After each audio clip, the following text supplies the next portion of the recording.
ओम शांति। 4 जनवरी 2024 की साकार मुरली से होमवर्क।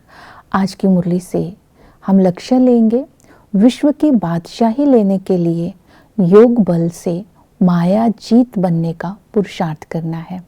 आज की मुरली से हम स्वमान लेंगे, मैं निरंतर सेवाधारी आत्मा हूँ। बेहद की स्मृति से, बेहद की वृत्ति से, बेहद की स्थिति से, ब्रह्मा बाप समान संकल्प से, वाणी से, कर्म से और मनसा से हम पूरे विश्व को साकाश दे रहे हैं। इस स्मृति में रहेंगे तो नज़दीक वालों की सेवा स्वतः ही हो जाएगी और वायुमंडल ऑटोमेटिकली ही बन जाएगा। और विशेषता लेंगे आज की मुरली से, ब्रह्मा बाप समान परोपकारी बनना है। परोपकारी बनने के लिए आज बाबा ने विधि बताई, निस्वार्थ भाव से सेवा करनी है। अपने आप को सदा ही भरपूरता की अनुभूति में रखना है। और तीसरा ये स्मृति रहे, मैं सर्व प्राप्तियों से संपन्न आत्मा हूँ। और ये धारणा हो, किसी से स्व प्रति कुछ भी स्वीकार नहीं करना है। ये विशेषताएं अंदर आने से ही हम दूसरों के प्रति परोपकारी बन सकते हैं। तो इसी तरह जब ये विशेषता जीवन में आती है, ये स्मृति रहती है, श्रेष्ठ स्मृति से, श्रेष्ठ वृत्ति से हम अपनी तकदीर की तस्वीर को ऊंच बना सकते हैं। तो इस तरह आज परोपकारी ब्रह्मा बाप समान बनने के लिए प्राप्तियों को और धारणाओं को स्मृति में रखेंगे। फिर है पुरुषार्थ। पुरुषार्थ के लिए सबसे पहले बाबा ने सिर्फ योग बल के ऊपर अटेंशन दिलवाया। योग बल और सेवा, इन दो बातों पर विशेष अटेंशन देना है। माया जीत बनने के लिए भिन्न भिन्न युक्तियां बताई हैं। आज बाबा ने इन युक्तियों के लिए बाबा ने विशेष अटेंशन समझाया है। आज योग का बल जमा होना चाहिए। माया जीत बनना है, योग बल तब जमा होगा तो सबसे पहले माया की परख होनी चाहिए। माया जीत बनने के लिए आज बाबा ने बताया कि माया देखती रहती है, कहाँ कमी है, फिर नाक कान से पकड़ लेती है और माया गिरा देती है। तो स्मृति में रखना है माया जीत बनने के लिए लक्ष्य को, मैं माया जीत जगत जीत आत्मा हूँ। जितना माया जीत होंगे उतना ही भविष्य का ऊंच पद होगा। तो बाबा ने कहा माया के आने का कारण है देह अभिमान। देह अभिमान से सारे विकार आ जाते हैं, क्रोध लोभ मोह। इसलिए देह अभिमान से मुक्त होने के लिए आज बाबा ने बोला है, इन विकारों से मुक्त होने के लिए देही अभिमानी बनो। क्योंकि क्रोध भी क्यों आता है, जब कोई छोटी सी बात हमारी पूरी नहीं होती तो क्रोध आ जाता है। क्रोध में आने से गिर जाते हैं। आज बाबा उठाते हैं, कल फिर गिर जाते हैं। तो इसलिए देही अभिमानी का अभ्यास करते रहना है। मैं आत्मा हूँ, मैं शरीर से अलग हूँ, मैं अशरीरी हूँ। मैं आत्मा जब शरीर में आती हूँ तो पाठ शुरू होता है। मैं आत्मा एक शरीर छोड़ दूसरा शरीर लेती हूँ। जब आत्मा शरीर में नहीं है तो उसको ना शरीर का कर्म बंधन है, ना संबंधों का कर्म बंधन होता है। इस तरह जब आत्मा का अभ्यास करेंगे तो अशरीरी बन बाप जो है जैसा है उसकी याद में रहेंगे तो अंदर का सुख बढ़ता जाएगा। तो हम क्रोध को जीत लेंगे। तो क्रोध को जीतने की दूसरी विधि बताई, सर्वस्व त्यागी। जब हम अंदर से इस स्मृति को इमर्ज करेंगे, मैं सर्वस्व त्यागी हूँ, तो सहनशीलता का गुण अंदर धारण हो जाएगा। जितना हम अंदर से सहनशील होते जाएंगे, स्वभाव में सरलता स्वतः ही आ जाएगी। तो सरल चित्त स्वभाव और देही अभिमानी स्थिति से हम क्रोध को जीत सकते हैं। दूसरा विकार है मोह। उसको जीतने के लिए बाबा ने श्रीमत दी, नष्टो मोहा बनो। तो बाबा ने कहा माताओं में जास्ती मोह का विकार होता है। जब मोह के वश में होते हैं तो शक्ल बंदर जैसी हो जाती है। तो इसलिए मोह जीत बनना है। मोह जीत बनने के लिए बाबा ने स्मृति दिलाई, बाप मिला फिर किसको क्या याद करना है, अर्थात एक बाप की याद में रहने से ही नष्टो मोहा बन सकते हैं।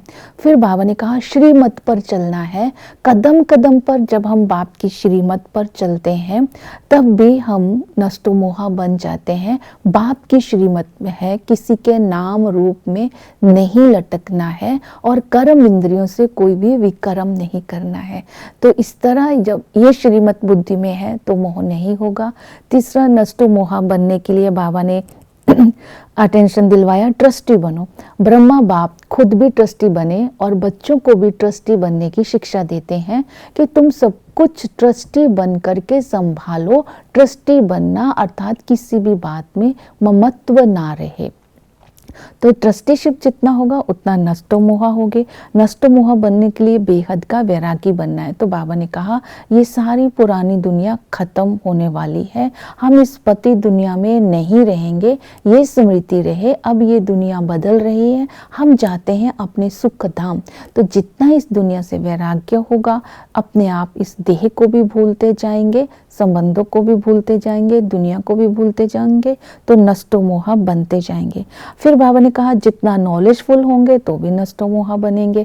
ज्ञान के अतीन्द्रिय सुख में रहने से आत्मा नष्टो मोहा बनती रहेगी। तो ये बाबा ने युक्तियां बताई हैं माया पर विजय प्राप्त करना, अर्थात विकर्मा जीत बनना, जगत जीत बनना और विश्व की बादशाही लेने के लिए।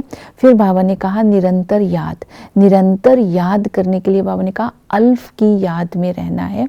अपनी देह को देखते, दूसरे की देह को देखते हुए भी बाप की याद रहे, इसी को बोलेंगे अजपा जप याद। तो इस याद के लिए फिर बाबा ने विधि बताई कि बाप के साथ ही तुम्हारे सारे संबंध है। बाप भी है, टीचर भी है और सतगुरु भी है। इस खुशी में रहते हुए हम बाप के साथ संबंधों का अनुभव करते रहेंगे कि बाप बीज रूप है, पतित पावन है, नॉलेजफुल है, परम धाम निवासी है, पुनर्जन्म रहित है और वही बाप इस संगम पर हम बच्चों के लिए बहिष्ठ हथेली पर लाया है। उसी बाप से हम अभी संगम पर बेहद सुख का वर्षा लेते हैं। वही टीचर बन करके हमें पढ़ाई पढ़ाते हैं। हम गॉड फादरली स्टूडेंट हैं और इस समय इस पढ़ाई से हम भविष्य की प्रारब्ध पाते हैं जो कि आधा कल्प चलती है। इस राजयोग को सीख करके हम भविष्य में विष्णु बन जाते हैं, अर्थात विष्णु के 2 रूप हो जाते हैं।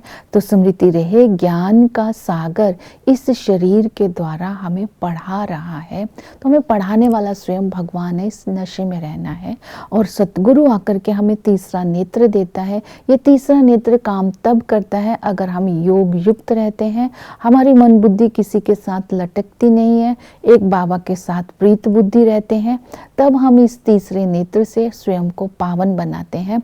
तो वो सतगुरु आकर के हमें पावन बनाते हैं और सेकंड में हमें जीवन मुक्ति का वर्षा देते हैं। तो इस समय मुक्ति, जीवन मुक्ति का वर्षा लेने के लिए उस सतगुरु की याद में रहना है और सुख शांति धाम में जाने का पुरुषार्थ करना है। और इसके लिए हमें सारा दिन स्मृति में रखना है हम क्या थे और हमें क्या बनना है।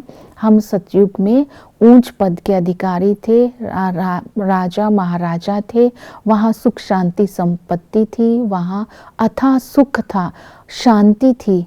और जैसे ही मध्य में आते हैं रावण का राज्य होता है, अशांति होती है, कंगाल बन जाते हैं। अंत में बाबा आकर के हमें वर्ल्ड की हिस्ट्री ज्योग्राफी समझाते हैं और हमें विश्व की बादशाही लेने के लिए पुरुषार्थ कराते हैं।